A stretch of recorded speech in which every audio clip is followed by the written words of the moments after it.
আসসালামু আলাইকুম। আজকে শেয়ার করব একটা মাত্র কাঁচা আলু দিয়ে ঝটপট একটা নাস্তার রেসিপি। এই রেসিপিটা খুব সহজেই ঘরে থাকা উপকরণ দিয়ে তৈরি করা যায় আর খেতেও হয় দুর্দান্ত স্বাদের। তো কথা না বাড়িয়ে চলে যাচ্ছি রেসিপিতে। এখানে আমি একটা বড় সাইজের আলু নিয়ে নিয়েছি। এখন এই আলুটার খোসা ছাড়িয়ে নেব ভালোভাবে। তো আলুটার খোসা ছাড়িয়ে আমি ভালোভাবে ধুয়ে নিয়েছি। এখন একটা গ্রেটার দিয়ে এই আলুটাকে আমি গ্রেট করে নেব। তবে তোমাদের কারো বাসায় যদি এই গ্রেটারটা না থাকে সেক্ষেত্রে তোমরা আলু দা বা বটি দিয়ে ভালোভাবে একটু কুচি করে নিতে পারো। তো সম্পূর্ণ আলুটা এখানে আমি গ্রেটার দিয়ে গ্রেট করে নিয়েছি। এখন 2-3 বার পানি পাল্টিয়ে এই আলুটাকে আমি ভালোভাবে ধুয়ে নেব।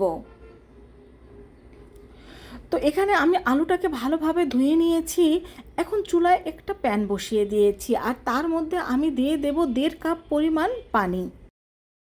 আর এই পানির মধ্যে এখন আমি দিয়ে দেব 1 চা চামচের মতো চিলি ফ্লেক্স, দিয়ে দেব স্বাদ মতো লবণ, আর দিয়ে দিচ্ছি সামান্য একটু কালো জিরে, আর দিয়ে দেব এখানে 1 প্যাকেট ম্যাগি মশলা। এখন এর মধ্যে আমি দিয়ে দেব সেই গ্রেট করে রাখা ধোয়া আলু কুচি। তো এখন আলু কুচিটা এর মধ্যে আমরা দিয়ে দিয়েছি। এখন আলু কুচিটা দিয়ে দেওয়ার পরে এটাকে ঢেকে দেব, আর এটাকে ঢেকে আমরা ভালোভাবে সিদ্ধ করে নেব। আর এই আলুটা যেহেতু গ্রেটার দিয়ে গ্রেট করে নেওয়া, এই আলুটা সিদ্ধ হতে কিন্তু তেমন বেশি সময় লাগবে না।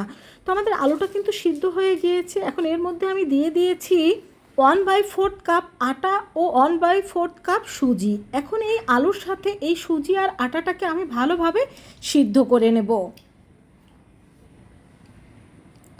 তো আমাদের এটা কিন্তু একেবারে সিদ্ধ হয়ে গিয়েছে, দেখতেই পাচ্ছেন। এখন এর মধ্যে আমি দিয়ে দেব কিছু কাঁচামরিচ কুচি। এখানে চিলি ফ্লেক্স, কাঁচামরিচ কুচি, এই ঝালটা আপনারা আপনাদের পছন্দ মতো ব্যবহার করতে পারেন। এখন এটাকে আমি চুলা থেকে নামিয়ে নেব। আর এখানে আমি একটা মোল্ড নিয়ে নিয়েছি। এই মোল্ডে আমি সামান্য তেল ব্রাশ করে নেব।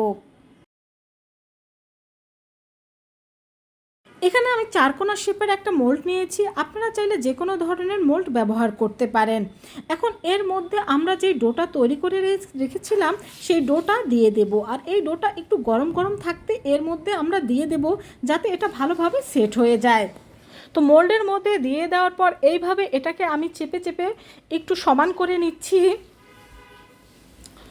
তো এটাকে সমান করে নিয়ে নেওয়ার পরে এখন এটাকে আমরা ঠান্ডা হতে দিয়ে দেব। তো এটা ঠান্ডা হয়ে যাওয়ার পর এখন একটা ছুরির সাহায্যে এটাকে আমি এইভাবে করে পিস পিস করে কেটে নেব। এটাকে আমি 4 কোণা শেপে পিস করে কেটে নিচ্ছি। তোমরা চাইলে তোমাদের ইচ্ছে মতো এটাকে শেপ দিয়ে নিতে পারো।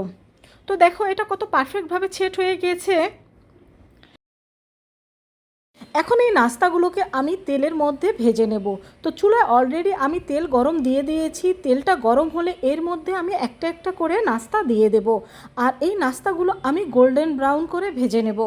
তো বন্ধুরা, দেখতেই পেলে কত সহজভাবে এই নাস্তাটি তৈরি করে নেওয়া যায়।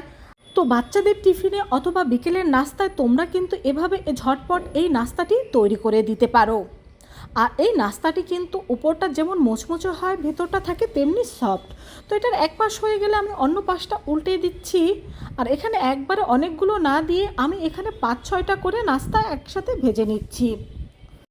তো সব নাস্তাগুলো আমি ভেজে নিয়েছি। আর দেখতেই পাচ্ছ নাস্তাগুলো দেখতে কিন্তু অনেক লোভনীয় হয়েছে, আর খেতেও কিন্তু মাশাআল্লাহ এটা অনেক ভালো ছিল।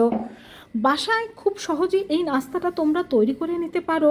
তো একটা নাস্তা আমি তোমাদের ভেঙে দেখিয়ে দিচ্ছি। ভালো লাগলে অবশ্যই কমেন্ট করে জানাবে, তোমার বন্ধুদের সাথে শেয়ার করবে। সবাই ভালো থেকো, বাসায় একবার হলেও ট্রাই করো। আল্লাহ হাফেজ।